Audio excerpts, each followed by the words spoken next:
All right, hi guys, Edwin here from Resolution Design. It has been a very long time since I've made a video. Thank you guys for subscribing. Today what we're going to talk about is friendly fraud. What is friendly fraud? How you could protect yourself. This is something that some business owners have asked me for some time. This video, just to let you guys know, there's no affiliation, so I don't get a kickback or anything on any of these. You'll notice on the description below, I'm not sharing any links or anything like that. So this is an honest heart to heart from one business owner to another. And the reason that I'm doing this video is so that you guys could stay in business and not have to worry about your business getting shut down. This is a very serious situation that I want to discuss with you guys, okay? So let's get right to it. First of all, I made a PowerPoint presentation just, to kind of put the elements very easy to look at. And first, let's talk about what is friendly fraud. Friendly fraud in like layman's terms is when a consumer buys from you, right? And they keep the product. They keep the product and then they call their credit card companies and they say, hey, this is not the product that I wanted. And the credit card is like, okay, sure, here's your money back and keep your product. And the credit card company comes after you and they take that money that you earned from the client, they take it from you, and so you lose twice. You lose the money and you lose the product. And this PowerPoint, I'm going to show you, an example of the scenario. We're going to talk about, how this functions, how this friendly fraud thing works, and how can you protect yourself from friendly fraud. Okay, so first you need to really understand the cycle as to how this goes, understanding the risks. So first, like I said again, the purchase occurs. The client goes ahead and purchases from you. You then go ahead over here, you pick, pack, and ship the product out to the client. The client then receives the product, right? But while they receive the product, remember, they're not like, oh, complaining and let me just ship this back to this store, right? No. They keep the product. They keep the product, and then they immediately call the credit card company. Once they call the credit card company, they go ahead and complain to them saying, product not as described, and it starts a chargeback, okay? And once the chargeback happens, the credit card company says, here's your money while we enter into some investigation. And then ultimately, the client keeps the money that they have provided to you, and they keep the product, right? That's friendly fraud. Okay, not regular fraud where a client goes ahead and says, hey, I didn't do that. My son stole my credit card and I did not authorize that sale. No. This is an actual authorized sale, but they're pointing the finger at you saying that you're the fraudster and you gave them a product that isn't exactly what they were expecting. So what are the risks when this happens too many times, right? Sorry for my grammar here. When this occurs in too many occasions, there are three major elements that could go down. And one of the risks are that, Shopify could come after you and just be like, you know what, we're just going to shut your store down because this is just going on too much. And it's a possibility. I'm not saying that it is going to happen, but it's a very strong possibility that your store could get shut down. Next up, Shopify Payments. So remember, it's two different things. One thing is Shopify as a platform, and another thing is Shopify Payments. Shopify Payments is the payment gateway. For those guys that don't know, payment gateway is the virtual cash register, the thing that collects money towards the end of the sale. It's two separate entities. This one's actually powered by Stripe. So Shopify Payments could freeze your funds. And by that, let's say that you have like 50 orders, right, that have came in one day or whatever, and you're going to get paid like in 2 days. But here within those 20 orders, there's that one order that this guy comes in and does this stuff. Well, they freeze all that money. They don't freeze that one order of what happened here. No, they freeze everything that's going to go down. Even new orders that are coming in, they freeze it all. Your store continues to collect money, and Shopify is just holding on to that money until they figure out what's going on. So Shopify Payments can freeze your funds, okay? And then finally, Shopify Payments can close your payment gateway entirely. They will say, hey, you know what? Sorry, we're not going to do business with you anymore. That's it. You got to find another payment gateway to collect money from your clients.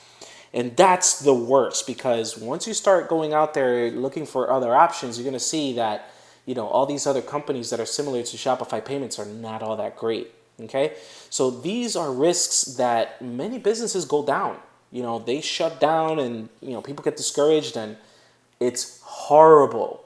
So this next slide right here, so what occurs during the chargeback? You remember that phase that I told you that all of a sudden, the chargeback occurs? Well, what happens internally? Why does all of that stuff happen with this? And this is me breaking this down for you. So remember what I told you, the client reports the product not as described. Not as fraud. No. Not as described. What does not as described means? It means that you put, let's say you're selling a t-shirt, and the t-shirt is blue. The t-shirt is blue, and then they got the t-shirt, but it's not the blue that comes out on the website. It's kind of like this blue. And the client feels that, oh, wait, this is not the same blue that I seen on the screen. Product not as described. You get what I mean? And they make a big deal out of that. Product not as described is totally different. And there's a whole bunch more other than product not as described, but this is a dangerous one. So then the credit card company, as I told you, they immediately give the money back. And then the credit card company goes ahead and reports this to Visa or MasterCard. One thing is a credit card company. The other one is the actual merchant, I think, badge, where it's either a Visa or a MasterCard logo. They report that to them. They're the ones that actually do the whole processing and transaction fees and all that good stuff. Okay, so then the investigation occurs, which could last up to 90 days, who knows, depending on the company. And Visa or MasterCard takes record of the complaint, right, based on the business. And it goes to your Shopify and automatically pulls the funds from your business account. Like just boom, they just take it out, okay? And they go through that investigation phase. So on this investigation phase, Visa and MasterCard, not the credit card company, Visa and MasterCard are talking to Shopify. And they're saying, hey, that guy that's selling t-shirts at your Shopify account? Shopify's like, yeah, we got a client that says product not as described. We gave them their money back. You owe us some money. Shopify's like, oh, really? Well, here's your money. Let's report this as a chargeback. And then here we go, a $15 fee on top of whatever it was. So let's say that the product was $100. Now it's $115 that has been deducted from your account. Okay. Thing about Shopify Payments is that they're not like, defenders of your store, right? They kind of act like they're almost like Switzerland in a way. They're like, let's see if we could be a referee here. And so they don't really defend your business. But they do ask you during your chargeback to provide as much content as possible via text. Now, this information that I'm telling you guys is all based on, incidents that I've seen with clients, and me as a web developer, I've seen all of these instances, and we try to remedy as best as we can. So all of this is based on true experience, okay? So back over here, as much text information as possible. So I don't think Shopify as a platform has add as attachment or add as much content as possible to defend yourself. But they just take all that information, okay? And then they just give it a Visa and MasterCard. They're like, look, here's the proof. That's what Shopify owners gave us. That's what it is. Now you have to remember something. That these credit card companies, who are they going to favor when it comes to the investigation phase? They're going to favor the client, because the client is what's giving them business. The client is the highest priority. And so that's why Shopify owners lose 98% of all chargebacks. Okay, and this is just a general statement. You're going to lose, especially if you're using Shopify Payments. The problem with that statement there is that if the business surpasses 10% chargeback rate, according to Visa and MasterCard are the ones that set these rules up. If the business surpasses 10%, this percentage could be lower based on when you're watching this video. From all the orders, then your store gets shut down. Not the store itself, but Visa and MasterCard tells Shopify, we don't want to do business with that guy. That's it. And then Shopify is like, hey, sorry. Shopify is the middleman. They're like, hey, sorry, we got to shut the business down. It's not that Shopify has something against you. It's Visa and MasterCard making that decision. Okay. Now, the second scenario is, well, this kind of happened to me. Not really. My payment processor got shut down, or I got denied, and I didn't even do anything. I didn't even have a sale yet. Well, you might qualify for this here. This is what might have happened to you.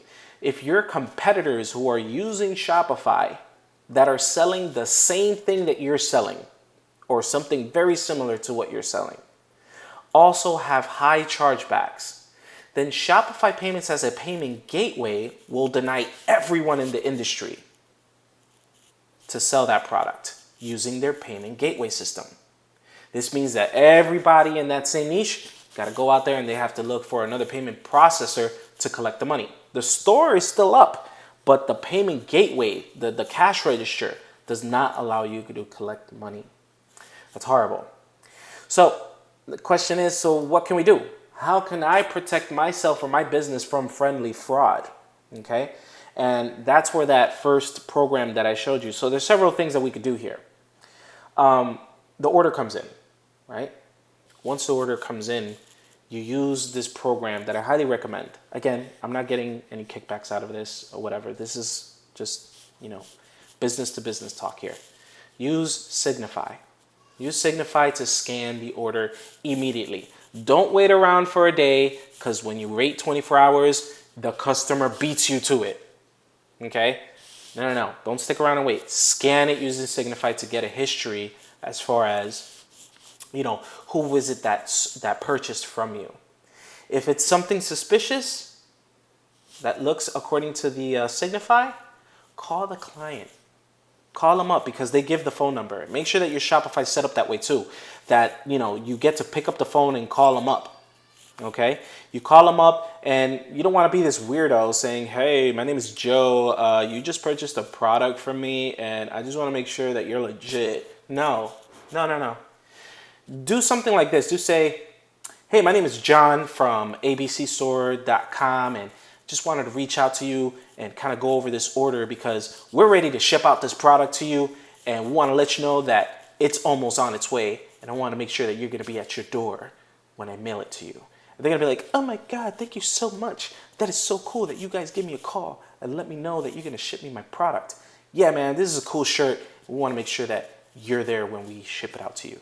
Thank you, man. Yeah, that was me, man. Thanks a lot." If that happens, cool. Then everything's okay. Go ahead and ship out the product. But if no one picks up the phone call and you try and you leave a voicemail, you were like courteous, "Hey, can you call me back? There's something important about your order," and they don't call you back, refund it. That's a red flag. Okay? That's a red flag. The red flag meaning that they came out red over here, and I'll show you Signify's interface so you could see what goes on the back end. If they give you a red alert and you try to reach out to the client and no response, refund it ASAP. And sometimes this decision, folks, gets very difficult, because one time they will purchase massive amounts of money. They will put thousands of dollars in your bank account. Thousands. That you're like, what? It's Christmas, right? And it's kind of hard to press that refund button once you see that large amount of money. But you have to think as a business owner, what's worse? Take the money and shut your business down, and you can't open your business because your business is attached to your Social Security? Or refund that money and clean your hands and get that new money. Okay? So this right here is very important. Refund. And then the next thing is get yourself a private payment gateway. So I always recommend to go towards a private business bank account. You go up in there one day when you have a few hours, sit down on the desk and be like, "Hey, I got a Shopify store. I'm currently using Shopify Payments, and I want to see if you have something similar to that, but that you could cater to me." Now, if you sit down in your business bank account, who's the client? Is it the person that's purchasing from you? No. You're the client, because you're putting money into the bank account. So you are the primary interest when you create a payment gateway here. Whereas PayPal, Shopify Payments, those guys are just like, "Hey, we're providing a service. We're just moving money around." Business bank account, no, they cater to the business. Mind you, there's some cons about this. You know, they're very strict. They want to make sure that your website's on point. That's why you got a higher resolutions design to make your website. That's where all this information comes from, right? So that's very important right here, okay? Or, you know, start looking into authorize.net. They're not paying me to tell you this. I'm not getting a kickback. I'm just telling you what to do so you can protect yourself. All right, so let's go to the interface. Let's see what this whole thing looks like, all right? So right here, again, the business is called Signified. Signified, this is great. You know, look them up or whatever. We're going to talk about how much they cost, but this is an example of what the interface looks like, right? There's other competitors out there that kind of do something very similar, but you have to read through the thin lines, including Signify themselves. You got to ask them, hey, if you're going to protect me, how much are you going to protect me? You know, are you going to protect me that, you know, if something goes wrong, you got my back, you know? And I'll tell you how far they go. But you got to make sure that you talk to them. Whoever you speak to, talk to the agent. You know, put your comments if you have questions so that we could talk. And all right, let's get to it. So what is this dashboard? These right here are all orders that come in. And for privacy purposes, I've blurred out a whole bunch of stuff. Okay. So when an order gets scanned, this happens instantly. When an order comes in and you get that money, Signify immediately does a background check of the person who bought from you. Look at it, a little map. They tell you what they're eating, or, you know, I'm joking. But, you know, they tell you everything about this person. They tell you, and they give you a score, right? Green means go ahead, we got you. And the G means that, like, an extra layer of security, saying if this person comes back as fraud and they take your money away, plus Shopify takes that $15, we got your back. We'll give you your money back plus those $15 back into your account the same day. That's what I'm talking about. That's great service, okay? Not only will we give you the $81.45 for this order, but we'll also give you the $15 to back you up on it because we failed as a company to scan this guy, but don't worry, from here on out, we're gonna flag this customer and someone else who, you know, if this customer tries to buy from someone else and they have our services, we're going to let them know to be careful. Okay? So green means go. Yellow, if you see like yellow, that means be careful. It means do a little bit of extra investigation before shipping it out. If you don't get that green G, don't ship it out. Start doing questions. Go through your process. Okay, look at all this. How do they determine green? Well, look, they check out the AVS, the back of the card, to see if it matches the billing address, if it was correct. Right here, they were kind of suspicious. It says, look, you know, across all merchants that we've seen, you know, this is going on. One order was bad out of 431 that this person did. The distance between the IP geolocation, meaning from the point of where they purchased from you and the billing address, is 940 miles. Whoa, that sounds horrible. That sounds like some hacker is doing some stuff. Or on the bright side, it means that they're on vacation and they're just buying from you. You know, it's not necessarily bad, but they're just giving you that warning. Okay, and they say, look, based on the email address, we never seen a purchase on the internet from this email. So they kind of like, well, that could be good or bad. And the age confirmation of the email, how old is the email that they've used, is over 1,000 whatever days old. So they have a very, very intense background check that they perform. And they give you all of this stuff, but they don't give you credit card information, which is good for the privacy purposes of the client. But if you see something that says red, out of instinct, when I first started my business, I immediately refunded them. Immediately. But sometimes they got marked red, I'll be honest with you, because they had a bad experience with another company. And another company, you know, things kind of went south. But there's always that possibility that we could convert it back to green. And we went ahead and took the extra steps and contacted the client via email saying, hey, this is the fraud department. We're just trying to make sure that you're legit and no one's using your card on behalf of your name. They're like, sure, yeah, what do you want me to do? The next question is going to be pretty hardcore. And it's going to really determine if that's really them or not. You're going to be like, all right, man, look, on this email, I need you to send me a photocopy of two things. I need you to send me a photocopy of your license or passport to show your picture that registers with the address that I see here on this purchase. And I need you to send me a picture of the credit card that you used, the front. I don't need to see the back, just the front. You could cover the last four numbers. If the client says, heck no, That's invasion of privacy, and I don't know you. Who are you to tell me to prove myself to you? Oh, I'm so sorry. Oh, that's cool. Hey, I totally respect your privacy. Listen, don't worry about it. We got it from here. Thank you very much. You hang up the phone, or you let that email go and you immediately report them as fraud. You go ahead and you say, yep, they didn't want to validate their identity. That's fraud. Typically, those that are committing frauds are crazy against giving any type of proof that they are who they are, okay? Because they all of a sudden, they get scared. But there are those that they're like, no, that's me. Yo, check it out. Look, boom. And they send it, and then you take those records, the copy of the photo license or passport plus the ID, and you challenge the red bar. You say, no, look, I contacted the customer and they gave us this information. Check it out. They convert it from red to green, and then they give you the little badge, which saying, if it comes out bad, we got your back, okay?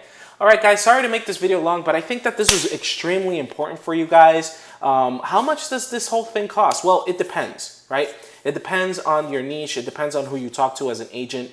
But I say hustle them. Hustle them. Mention our company. Say, hey, Resolutions Design told me to come to you guys. Those guys are Shopify experts, and they told me very good things about you, okay? And I want to know what good deal can you give me. It's not a flat fee. It's based on scanning for every order. So it could be like, 50 cents an order or something of that sort. Anywho, I hope you guys really enjoyed this video, and please subscribe, because you already know I'm one of those small channels that I'm trying to surpass a certain amount in order to be real or whatever. And I need at least 1,000 subscribers. And I need your guys' help. Please, share, spread the word, put some comments below. Tell me if anything like this has ever happened to you, and I will give you my advice. And thank you so much for being a loyal viewer. All right, guys, take